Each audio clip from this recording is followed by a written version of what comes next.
जय हिंद साथियों, स्वागत है आपका self study classes Vishwamit Jain YouTube channel में।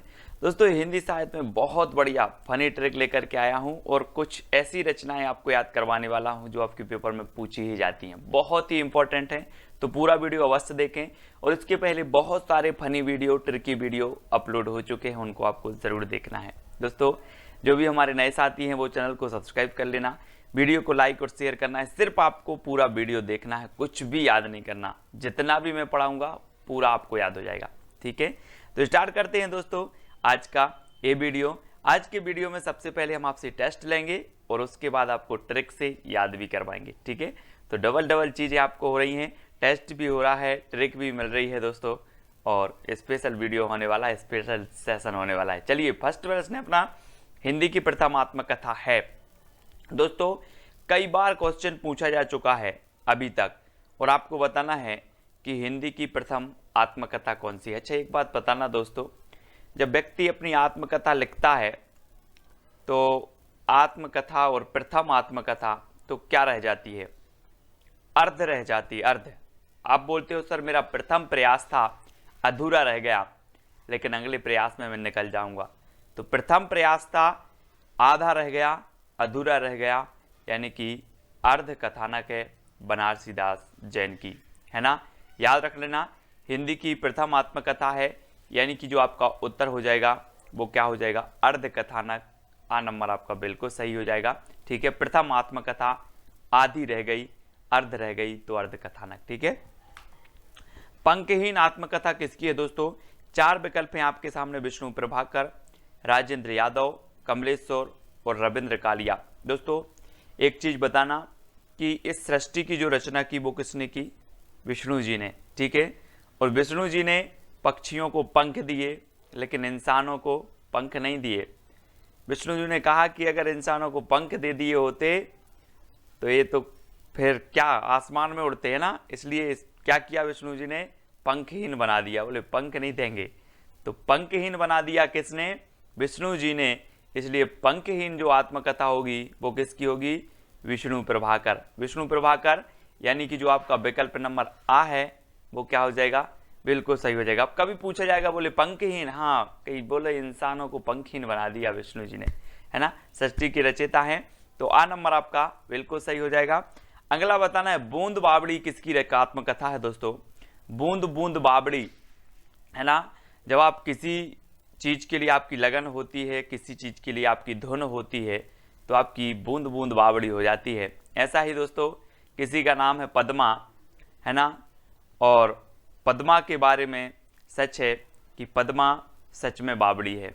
पद्मा सच में बावड़ी है, तो पद्मा सचदेवा की जो आत्मकथा होगी वो कौन सी होगी? बूंद बावड़ी। कौन सी होगी? बूंद बावड़ी। अब मैं कभी भी आपसे पूछूंगा बूंद बावड़ी आत्मकथा किसकी है, तो आप बोलोगे पद्मा सच में बावड़ी है। क्या बोलोगे? पद्मा सच में बावड़ी है। ठीक है, तो पद्मा सचदेवा की आत्मकथा का नाम क्या है? बूंद बावड़ी। आ नंबर आपका बिल्कुल सही हो जाएगा। अगला देखते हैं दोस्तों, लगता नहीं है दिल मेरा। तो आपने देखा होगा कि जब श्री कृष्ण जी चले गए तो गोपियों ने कहा कि उद्धव लगता नहीं है दिल मेरा, है ना। किसने कहा? गोपियों ने। कौन चले गए थे? श्री कृष्ण चले गए थे। कृष्ण चले गए तो कृष्णा अग्निहोत्री, है ना। लगता नहीं है दिल मेरा, कृष्णा अग्निहोत्री, यानी कि कृष्ण चले गए तो कृष्णा अग्निहोत्री, और इनके बिना लगता नहीं है दिल मेरा।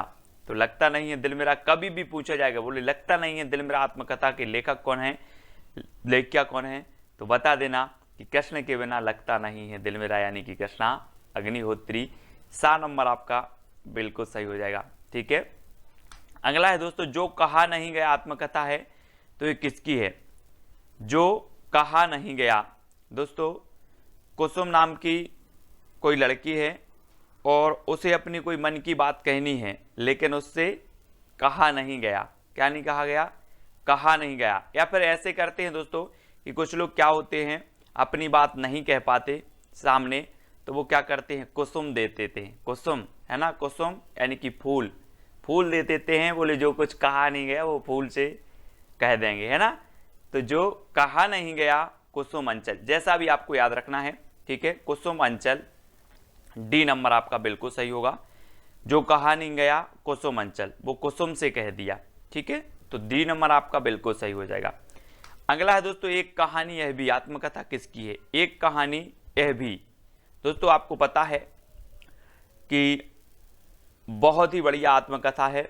और एक कहानी यह भी, कहीं भंडारा चल रहा था और वहां पर लड़ाई हो गई, तो सब ने बोला कि लो एक कहानी यह भी बन गई। एक कहानी यह भी बन गई, काय में? भंडारे में। तो एक कहानी यह भी भंडारे में, यानी कि मन्नू भंडारी, है ना। मन्नू भंडारी की ये रचना है। आपका बंटी भी एक रचना है इनकी, लेकिन ये आत्मकथा है इनकी, एक कहानी यह भी मन्नू भंडारी, भंडारे में एक कहानी यह भी। ठीक है, तो 7 नंबर आपका बिल्कुल सही हो जाएगा। मेरी जीवन यात्रा आत्मकथा है, तो किसकी है दोस्तों? 4 विकल्प हैं, विकल्प अनुसार उत्तर बताना है, क्योंकि ये 2 लोगों की आत्मकथा है इसी नाम से, मेरी जीवन यात्रा। एक राहुल सांकृत्यायन जी की है ना, और दूसरी है जानकी देवी बजाज।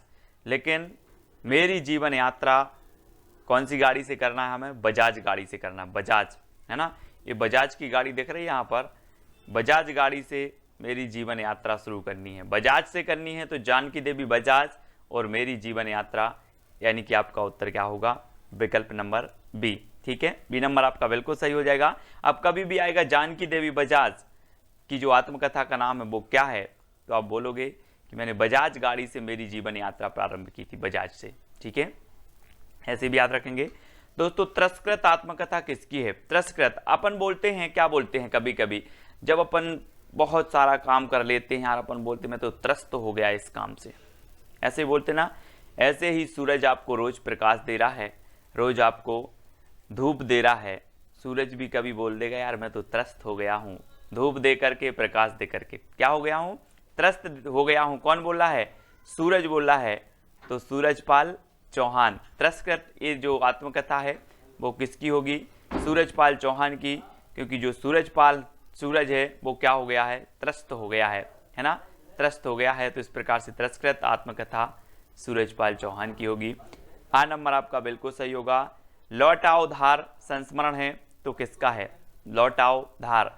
दोस्तों आपको पता है, यहाँ चित्र में देखो, ये किसकी धार है? दूध की धार है। अब दूध की धार एक बार निकल जाए तो लौट के आएगी क्या? बोले लौटाओ धार, काई की? दूध की।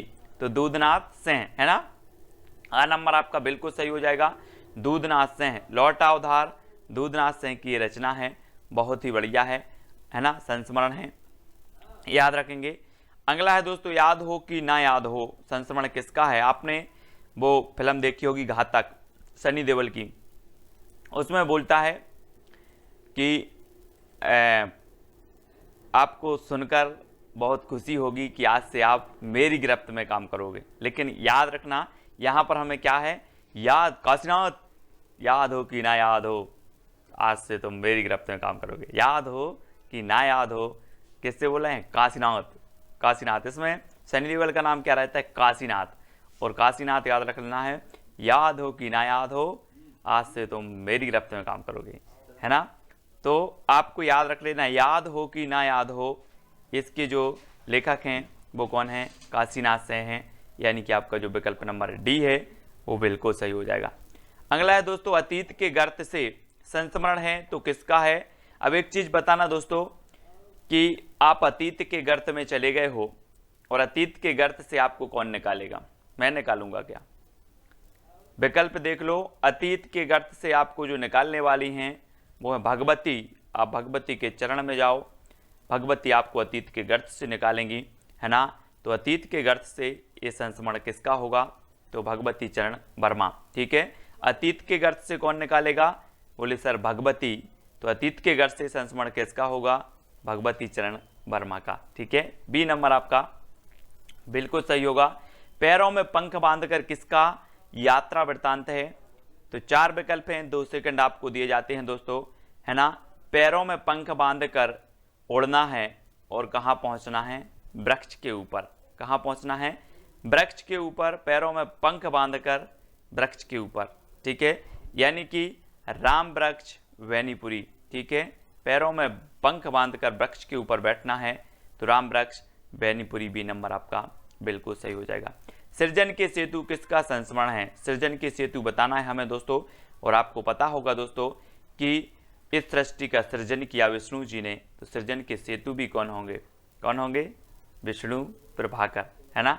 याद रख लेना, विष्णु प्रभाकर और पंखहीन इनकी आत्मकथा है। सृजन के सेतु इनका संस्मरण है विष्णु प्रभाकर जी का, ठीक है। तो सृजन के सेतु कौन है? विष्णु, यानी कि विष्णु प्रभाकर, ठीक है। तो सा नंबर आपका बिल्कुल सही होगा। रेखाएं बोल उठी, दोस्तों आप बोलते हैं लकीरों पर विश्वास करते हैं हाथ के लोग, बोले रेखाएं बोल उठी, क्या बोल उठी? सत्य बोल उठी। रेखाएं बोल उठी, सत्य बोल उठी, तो सत्य से आपका क्या बनेगा? देवेंद्र सत्यार्थी। रेखाएं सत्य बोल उठी, तो देवेंद्र सत्यार्थी इनकी रचनाकार होंगे, रेखाएं बोल उठी, ठीक है। आ नंबर आपका बिल्कुल सही हो जाएगा, है ना। रेखाएं सत्य बोल उठी, तो देवेंद्र सत्यार्थी। अगला देखो, दोहरा अभिशाप आत्मकथा के रचनाकार कौन है? दोस्तों 4 विकल्प हैं, 2 सेकंड है, बहुत अच्छी ट्रिक में आपको बता रहा हूं। आपने रामायण देखी होगी दोस्तों, और रामायण में आपने देखा होगा कौशल्या माता को दोहरा अभिशाप मिला। एक तो राम का वनवास, दूसरा दशरथ जी का निधन। दोहरा अभिशाप उनको मिला, किसे मिला? कौशल्या जी को। तो दोहरा अभिशाप किसे मिला? आपसे पूछूंगा कि दोहरा अभिशाप ये आत्मकथा किसकी है, तो आप बोलोगे सर रामायण में दोहरा अभिशाप मिला था कौशल्या जी को, तो कौशल्या वैसंतरी, है ना। दोहरा अभिशाप आत्मकथा है कौशल्या वैसंतरी साहब की। ये तो सिर्फ माध्यम है दोस्तों कि जो हमें ज्ञात चीज है हम उससे इस अज्ञात चीज को याद कर रहे हैं, ठीक है। हमें ज्ञात था रामायण में कौशल्या जी, है ना, इस प्रकार से हमने उनको रिलेट करके ये चीज याद कर ली, ठीक है। तो दोहरा अभिशाप आत्मकथा किसकी है? कौशल्या वैसंतरी, ठीक है। आ नंबर आपका बिल्कुल सही हो जाएगा। घुटन आत्मकथा के रचनाकार कौन है दोस्तों? आपको घुटन कब होती है? हम बोलते ना कि यार मुझे घुटन हो रही है ना।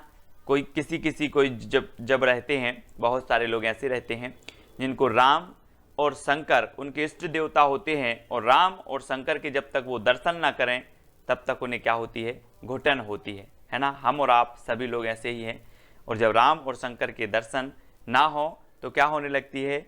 घुटन होने लगती है। तो घुटन आत्मकथा किसकी होगी? रमाशंकर आर्य की। रमाशंकर आर्य, यानी कि आपका विकल्प नंबर बी जो है वो बिल्कुल सही हो जाएगा, ठीक है। घुटन आत्मकथा। अन्या से अनन्या की रचनाकार कौन है दोस्तों? 4 विकल्प हैं दोस्तों। अन्या लिखा है यहां पर, तो समझ लो कि अन्न, आप बोलते ना कि अन्न हमें प्राप्त होता है कहां से? खेतों से। कहां से प्राप्त होता है अन्न? खेतों से प्राप्त होता है ना। एक वो लोकगीत है, आपने सुना होगा, अन्न देव महाराज तुमसे लगो संसार। आपने लोकगीत सुना होगा, बुंदेलखंडी भाषा में है ना। तो अन्न कहाँ पैदा होता है? खेतों में। तो अन्या से अनन्या की रचनाकार कौन है? प्रभा खेतान, है ना। प्रभा खेतान याद रख लेना, ये है। और दोस्तों इनकी एक रचना है पीली आंधी। मैंने आपको बताया था कि पीली आंधी कहाँ आती है? जब सरसों फूलता है खेतों में तो ऐसा लगता है कि पीली आंधी आ गई हो, तो पीली आंधी भी है दोस्तों प्रभा खेतान की रचना। लेकिन अन्या से अनन्या ये आत्मकथा है प्रभा खेतान जी की, याद रखेंगे, बहुत ही बढ़िया है। खेतों में अन्न उपजता है, अन्न निकलता है ना, इसलिए अन्या से अनन्या प्रभा खेतान। मेरे 7 जन्म, मेरे 7 जन्म दोस्तों सभी लोग चाहते हैं कि मेरा एक जन्म ही नहीं, मेरे 7 जन्म हंस हंस के कट जाएं। कैसे कट जाएं? हंस हंस के कट जाएं। तो मेरे 7 जन्म के रचनाकार कौन होंगे?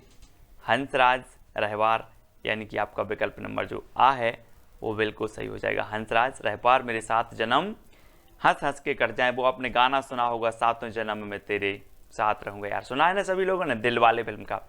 तो मेरे 7 जन्म कैसे कट जाएं? हंस हंस के कट जाएं, यानी कि दोस्तों आ नंबर आपका बिल्कुल सही होगा। मैंने मांडू नहीं देखा आत्मकथा है, तो किसकी है? मैंने मांडू नहीं देखा आत्मकथा के रचनाकार कौन है? स्वदेश दीपक, रमाशंकर आर्य, कमलेश्वर, भीष्म साहनी। तो दोस्तों एक चीज बताना, मांडू कहाँ है? विदेश में कि स्वदेश में?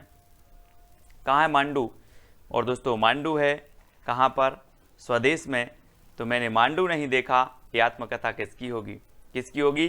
स्वदेश में है, तो स्वदेश दीपक, यानी कि जो आपका आ नंबर है वो बिल्कुल सही हो जाएगा, स्वदेश दीपक, ठीक है। आ नंबर। मांडू कहाँ है? स्वदेश में, तो स्वदेश दीपक। आ नंबर है गालिब छूटी शराब के रचनाकार कौन है दोस्तों, है ना, जिसने शराब छोड़ दी हो और वो बोले कि मैं शराब छोड़ दी है तो लोग उस पर नज़र रखने लिए लगते हैं। एक बार क्या हुआ है, ऐसे ही गालिब छूटी शराब और छोड़ दी शराब, लेकिन वो शराब लेके आ रहे थे, बोले का लिया, का लिया, बोले शराब लिया, तो गालिब छूटी नहीं शराब, गालिब छूटी नहीं शराब, बोला गालिब छूटी नहीं शराब, है ना, का लिया शराब लिया। ठीक है, तो ऐसे याद रखेंगे, गालिब छूटी नहीं शराब, ये रविंद्र कालिया जी की है। आ नंबर आपका बिल्कुल सही हो जाएगा। ठीक है, इसमें से दोस्तों बहुत सारी ट्रिक हमने देखी, बहुत सारी चीजें याद करने का प्रयास किया अलग अलग प्रकार से। आपको कौन सी ट्रिक सबसे अच्छी लगी कमेंट के माध्यम से आपको बताना है।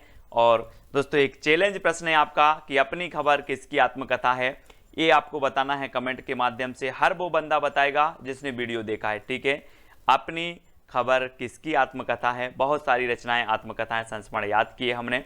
वीडियो कैसा लगा कमेंट के माध्यम से सभी लोग बताएंगे, वीडियो को शेयर करेंगे और साथ ही दोस्तों अपनी खबर किसकी आत्मकथा है वो आपको कमेंट में लिखना है ना। और बाकी ये 4 ऑप्शन हैं, इनकी अगर आपको आत्मकथा रचना कितना आप इनके बारे में जानते हो, 4 विकल्प में से आपको चारों विकल्प के जवाब देना है। इनके बारे में क्या क्या जानते हो, कोई खास रचना है, कोई अच्छी चीज है, वो आप बताएंगे। ठीक है, तो याद रख लेना, कल हमने याद किया था दोस्तों कि जो है बालकृष्ण भट्ट की जो एक इन्होंने संपादन किया था पत्र का हिंदी प्रदीप, उसको हमने याद कर दिया था कि प्रदीप के बाल भट्टा से भरत गए। क्या किया था, प्रदीप के बाल भट्टा से भरत गए, तो हिंदी प्रदीप से हिंदी प्रदीप और बाल से बालकृष्ण भट्ट, है ना, ऐसे याद कर लिया था दोस्तों। तो इसी प्रकार से जुड़े रहें, वीडियो को लाइक करें, शेयर करें, बहुत सारी ऐसी ट्रिक आएंगी हिंदी साहित्य की, हर एक चीज आपको याद हो जाएगी। बने रहें, ये 18वां वीडियो था दोस्तों, और इसके पहले 17 वीडियो ऐसे ही और बहुत अच्छी अच्छी फनी ट्रिक से मैंने आपको याद करवाए हैं। ठीक है, जो भी साथी अभी तक व्हाट्सएप ग्रुप से नहीं जुड़े हैं वो 9098609291 609291 इस पर SMS करें और उनको तुरंत व्हाट्सएप ग्रुप की लिंक मिलेगी। साथ ही टेलीग्राम ग्रुप से भी आपको जुड़ना है, वीडियो को लाइक करके शेयर अवश्य करना है दोस्तों। आज के वीडियो के लिए बस इतना ही। जय हिंद।